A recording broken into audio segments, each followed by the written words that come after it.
One of the most counterintuitive parts of the Christian tradition is its emphasis on progress when it doesn't believe in absolute perfection. Jesus alone is perfect, but we are asked to try and try and try again. We are required to walk toward God to the steady drumbeat of improvement. We have entire faith traditions and denominations and institutions who come down on different sides of the debate surrounding how perfect we should expect to become. Some traditions, like Lutherans and Southern Baptists, for example, double down on the language of justification, the account of how Jesus' death and resurrection saves us. And I mean, saves us. We were nothing, we were getting nowhere, and then poof. God rescued us from our innate brokenness. As the North African bishop Augustine said, non possum non peccare. I cannot not sin. Other traditions, like say Catholics, Methodists, and Pentecostals, have a long practice of saying, yes, well, that's only the beginning. Being saved by God starts you on a path of sanctification, being changed by God, and you might even become close to perfect. Conveniently, this is called Christian perfectionism. Progress is not simply expected, but sometimes guaranteed. Then there are all those who drink deeply from the wells of our modern self-help culture.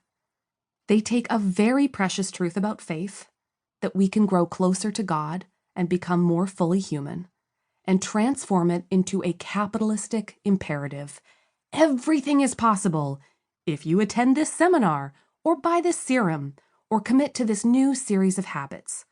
This form of perfectionism argues that we are capable of anything at the right emotional, mental, and physical price, and admitting to anything else is just low self-esteem.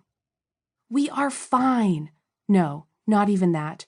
We are perfect, just as we are. Look within. We don't need to be saved at all. Everything you need is already inside of you.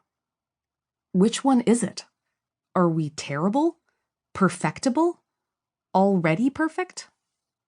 We do not imagine that we will settle centuries of Christian debate about just how good we are, except that we believe it is somewhere between two poles, everything and nothing.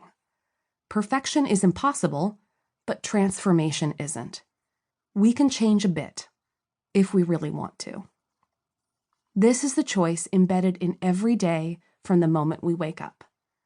We will have to find enough momentum to reach for a faith that is never perfect, but good enough. Also, dear listener, please know that we have a sense of humor. So we are laughing every time we describe good enough as implying a gentle meh.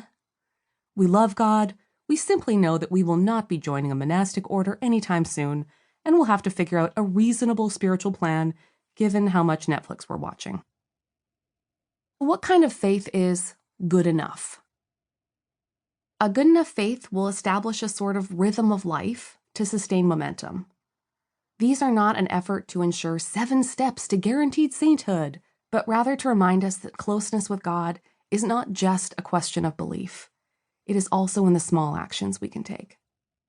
A good enough faith is not reaching for the impossible. We can't be everything to everyone, or even enough for ourselves.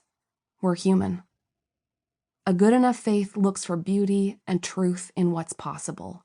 No, not everything is possible.